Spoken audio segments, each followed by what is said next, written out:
Aaron Vale never planned to stop on the desert world of Kareth. His small trade ship only needed fuel and water. Kareth was not friendly to humans, but it paid well for silence and speed.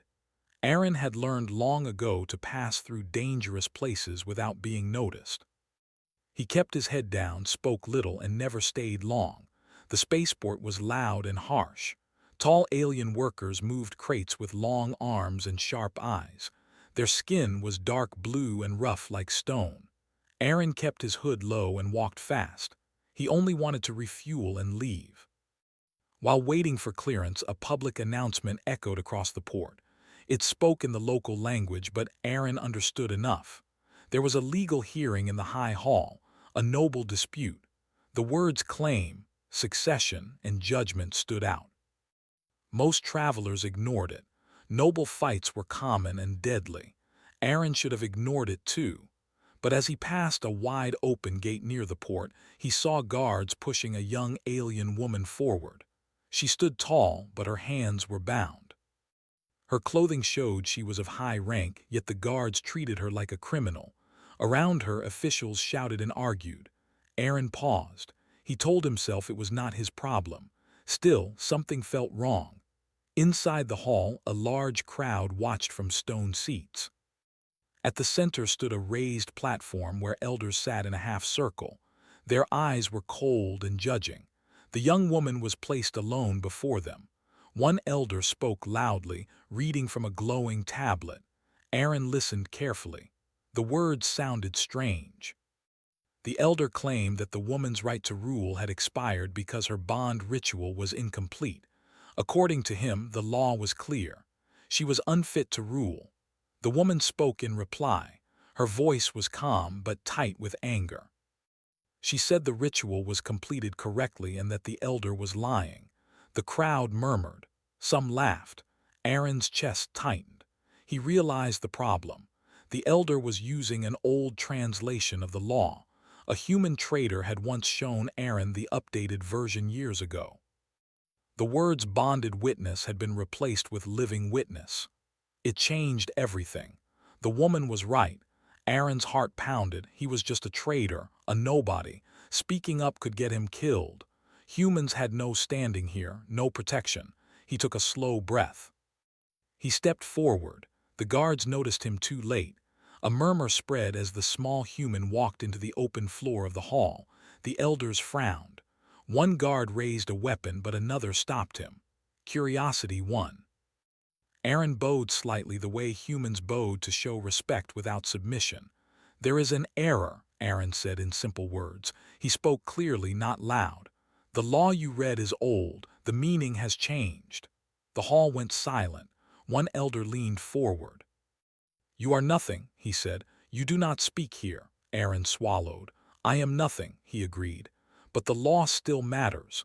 The word you used means something else now. It means the witness must be alive at the time of challenge, not bound forever." The elder's eyes narrowed.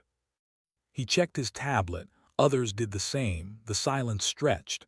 The young woman looked at Aaron for the first time. Her eyes were bright gold, sharp, focused.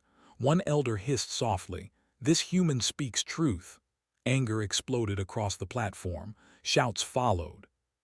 Some elders argued, others cursed. The crowd roared. Finally, the head elder raised his hand.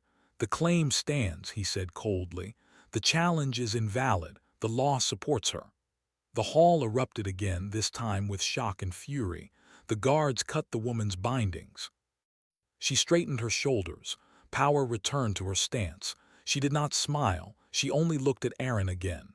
Aaron did not wait. Before anyone could speak to him, before guards could change their minds, he turned and walked away. He did not run. He did not look back. His legs felt weak, but he forced them to move steady. Outside, the noise faded. The desert wind hit his face. He let out a slow breath he did not know he was holding. That was stupid, Aaron thought. Very stupid. He returned to his ship and finished refueling. No guards came. No alarms sounded. Perhaps they were too busy fighting among themselves. Aaron lifted off within the hour. As the stars stretched into lines, he allowed himself to relax. He told himself the matter was finished. He had done a small thing, a correct thing, nothing more. On Kareth, Queen Lyra stood alone in her private chamber. The crown rested heavy on her head. It had been placed there hours after the hearing. Tradition demanded speed after a claim was proven, but her thoughts were not on the elders or the nobles. They were on the human. A creature smaller than her guards, softer, weaker by every known measure. Yet he had walked into death without fear, spoken truth, and left without reward. Her advisors argued outside the chamber. Some wanted the human arrested for interference. Others wanted him honored. Many wanted him silenced. Lyra raised a hand and the room fell quiet. "Find him," she said, "not to punish, to understand." An advisor hesitated.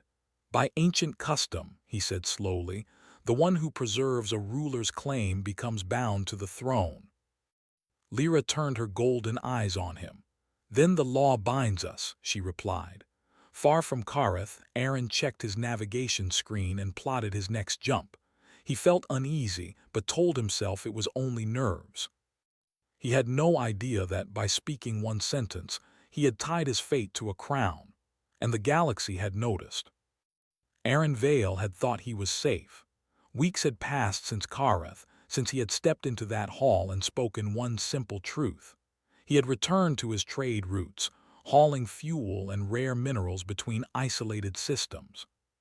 Humans were rare enough in these sectors to be ignored, and he counted on that. But the calm did not last. One evening, while he rested in the small cabin of his ship, alarms blared. Red lights flashed, and automated messages demanded immediate identification. The ship's sensors detected multiple large vessels approaching fast. Aaron's heart sank. Pirates, military. He scrambled to the cockpit, hands shaking. The ships bore royal insignia of Kareth. They were not ordinary patrols. The markings showed they were elite, part of the Queen's own fleet. Aaron realized instantly that he was being captured. He did not resist. Running would only make things worse. His ship was small, theirs was massive. Within minutes, he was surrounded by boarding drones. A calm, mechanical voice ordered him to comply. The drones escorted him to a large transport vessel and then to a private chamber aboard. Inside, the room was illuminated with a soft, warm glow.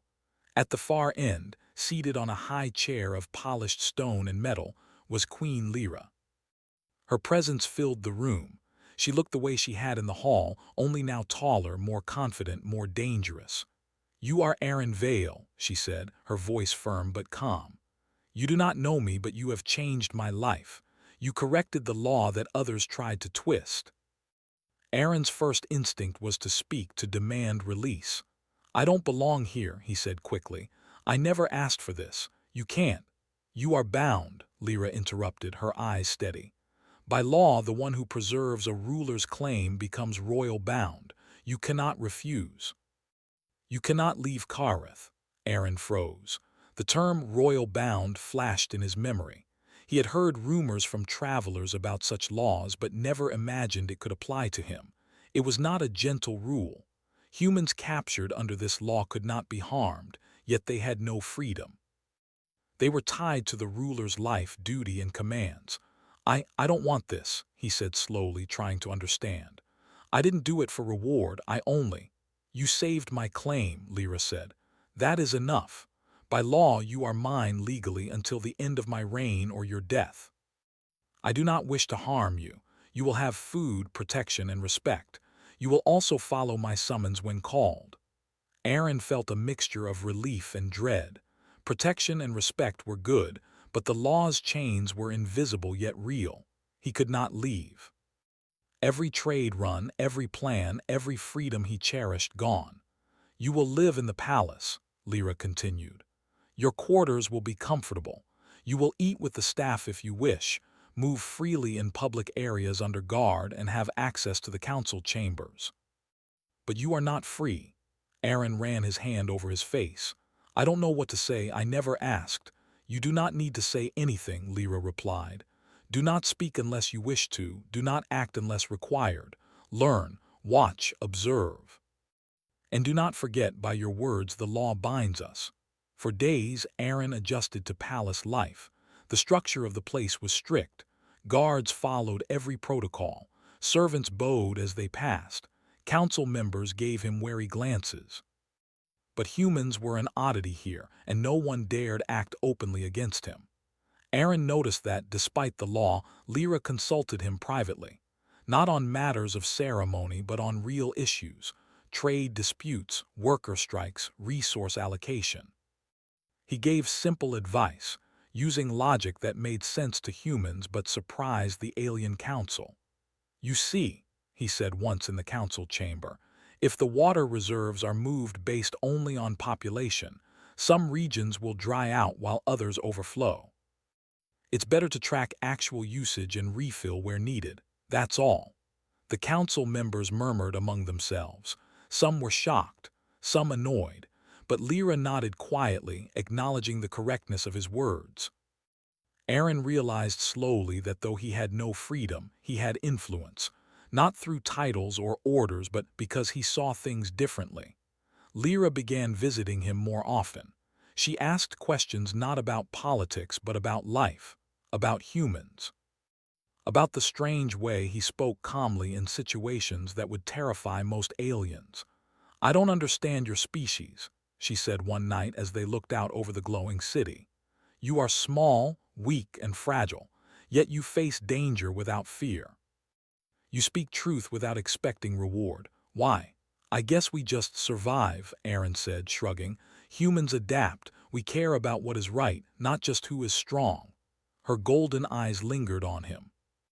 There was admiration, yes, but something else, a curiosity that unsettled even him. Tensions began to rise in the court. Some nobles whispered that Aaron was dangerous. He was only a human, yet he was alive, safe, and given access. They feared what he could do if he chose to interfere. Aaron tried to ignore them. He focused on understanding Lyra, learning palace routines, and observing her decisions. Each day, he realized the complexity of her reign. She was clever, but alone. She needed counsel she could trust, and the court was full of self-interest. The suspense of his life grew. Every movement mattered. Every choice could trigger a reaction he did not anticipate. And yet, he found himself drawn to Lyra, not as queen, but as a person. Her laughter, rare as it was, echoed in his mind.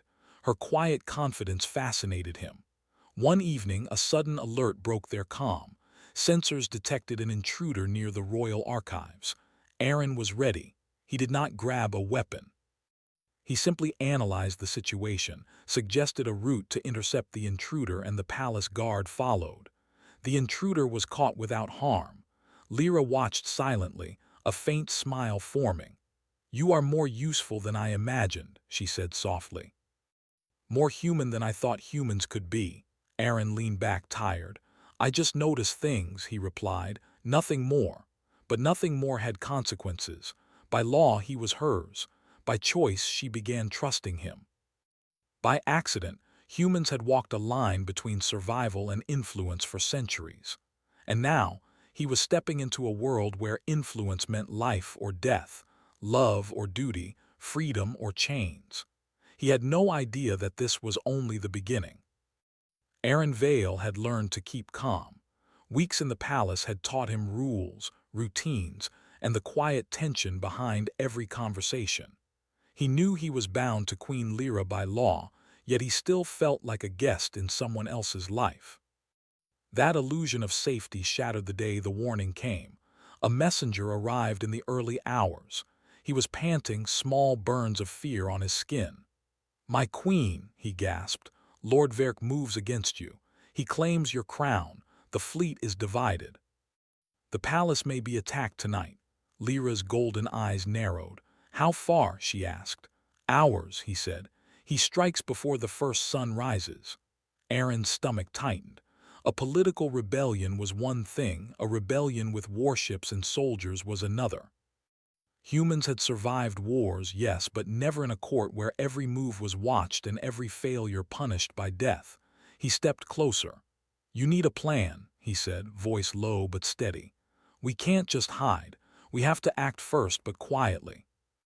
Predict their moves, block their advantage. Surprise is our only weapon." Lyra regarded him carefully. Her advisors had already begun shouting, arguing over fleets, positions, and laws. She raised a hand and silence fell. She looked at Aaron.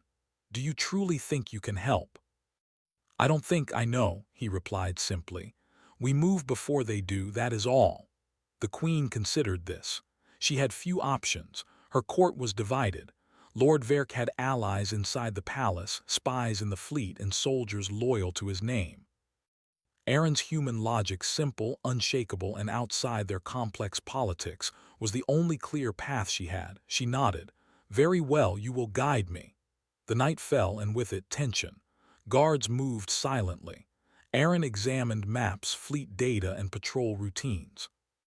He suggested minimal adjustments that others had overlooked, rotating defense fleets differently, sending decoy ships, and quietly isolating suspected traitors. The steps were subtle, almost invisible. When the first attack came, it was precise and sudden. Lord Verk's forces struck as expected, but Aaron's adjustments caused them to stumble.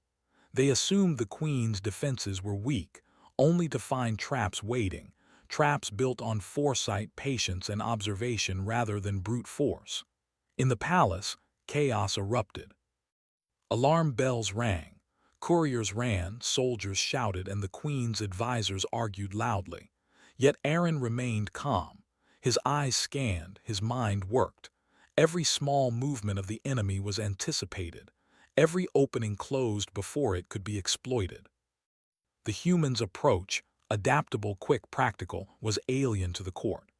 The soldiers obeyed commands they barely understood, yet found success in them. During the battle, a silent moment revealed the human difference. A group of traitors tried to enter the Queen's private chamber. Aaron noticed a minor detail, a vent that should have been sealed, now slightly ajar. He slipped through, intercepted them, and blocked the path, not with weapons but by positioning and timing. The intruders were captured before they realized their mistake. Lyra watched from her throne room. Her heart raced, yet she felt a strange calm. She had never seen a human operate in this way. No fear, no arrogance, no need for recognition, only action that succeeded where others would fail. "You are different," she said softly once the threat passed. Her voice carried both admiration and curiosity. Aaron shrugged. "I do what I can," he said, "nothing more." The court was silent afterward. Nobles whispered of the human who had outmaneuvered armies, intercepted assassins, and saved the Queen's life, all without weapons, without power, and without fear. Even Lyra's closest advisors were unsure how to react. In the days that followed, Lyra's admiration grew. She began seeking Aaron's counsel not just for strategy, but for decisions about governance, trade, and law. His perspective was simple, logical, and unclouded by ambition. Aaron, meanwhile, felt the weight of his new reality. He was bound by law, yet slowly bound by trust, respect, and a growing sense of responsibility. Every glance from Lyra, every question she asked, reminded him that human and alien were crossing lines not intended by law or custom. One evening, as they stood on a balcony overlooking the glowing city, Lyra spoke quietly. "You saved my life, my crown, and my people, and you expect nothing." "Why?" Aaron looked at the stars. "Because it was right," he said simply. "Because someone had to." Her golden eyes searched his. "I do not know how to repay such a thing," she whispered. "Yet I feel I must." The human shrugged again, tired and wary. "Do not owe me anything. Survival is its own reward." But deep inside, Lyra felt a strange shift. The law bound him. The Queen's duty bound her. Yet something new emerged, respect, admiration, and a pull neither fully understood. At the same time, whispers in the court grew louder. Some nobles feared that Aaron was more than human, more than simple advice. He had proven himself invaluable, clever, and untouchable. Rumors of love and influence spread quietly. Lord Verk, in hiding, heard of Aaron's actions. Hatred and envy boiled inside him. He began plotting with more ferocity, determined to destroy both queen and human before their influence became unstoppable. Aaron, unaware of every enemy thought, only focused on the present, the tasks at hand, the people in danger. His calm, deliberate actions kept Lyra alive, yet he sensed that the next move from their enemies would be sharper, faster, and more dangerous. Every day was suspenseful, every decision mattered, and the bond between human and queen grew stronger, unspoken, yet undeniable. In the quiet moments, Aaron wondered if he could ever leave. He had done nothing to earn this fate, yet it had chosen him. And in those moments, he realized something terrifying. He was becoming part of a story he never asked to enter, a story where survival alone might not be enough. The palace, the court, the galaxy, all waited. And Aaron Vale, human traitor turned royal bound, was at the center of it. The tension in Kareth's skies had grown unbearable. Lord Verk had rallied his forces and the palace walls were no longer safe. Rebel ships patrolled the orbit, and whispers of betrayal inside the palace reached every hallway. Aaron Vale understood immediately that this was no ordinary threat. It was war, one that would decide the fate of the queen, the palace, and the human who had entered their lives by accident. Aaron had never commanded soldiers. He had never led armies. Humans survived wars differently. They thought ahead, planned contingencies, and adapted fast. He began reviewing every map, fleet log, and report. Nothing was ignored. Every patrol pattern, every weak point in the defenses, every likely move of Lord Verk's forces was considered. Queen Lyra stood beside him, golden eyes steady, calm. "Do what you must," she said. "I trust your judgment more than my counsel." Aaron nodded. He felt the weight of that trust, not just the law that bound him, but the queen herself. Her life, her crown, her people, he now held their fates in his hands. The first strike came at dawn. Rebel ships attacked the outlying stations. Aaron's advice had already positioned loyal fleets in ambush. Verk's forces moved as predicted and were caught in traps that required no violence, only anticipation and timing. The rebels lost ships and resources before realizing they had been outmaneuvered. Inside the palace, tension grew. Spies tried to infiltrate the queen's chambers. Aaron noticed the smallest details: a misaligned floor tile, a vent slightly open, a shadow that moved at an unusual angle. By acting quietly and placing loyal guards in exact positions, he prevented disaster. Each intervention was silent but lethal to the enemy's plans. The rebels attempted to sway council members to their side. Aaron suggested countermeasures that involved dialogue, subtle threats, and exposure of hidden plots. They failed. Loyalty remained with the queen. By the third day, the rebellion began to collapse. Lord Verk realized that every move he made had been anticipated. He tried to retreat, but the loyalist forces had already cut off his paths. Aaron's strategies, simple yet precise, turned panic into surrender without mass bloodshed. In the aftermath, the palace was tense but victorious. Nobles whispered of the human who had orchestrated the defense. They had expected arrogance or violence, yet Aaron had acted with calm intelligence, strategy, and foresight. Even Lyra's closest advisors were in awe. The queen stood before her court. "By law and tradition," she said, her voice carrying through the chamber, "those who defend the crown must be recognized. Aaron Vale, you have preserved my life, my rule, and the stability of this world. I declare you king-bound, my equal in authority and decision-making." A gasp swept through the court. Aliens who had never accepted humans as equals stared in disbelief. Some tried to argue, citing law and custom, but Lyra raised her hand. "The law supports this. The one who preserves a ruler's claim and life earns binding status. Aaron's actions exceed any claim I could have imagined." Aaron felt the weight of the declaration.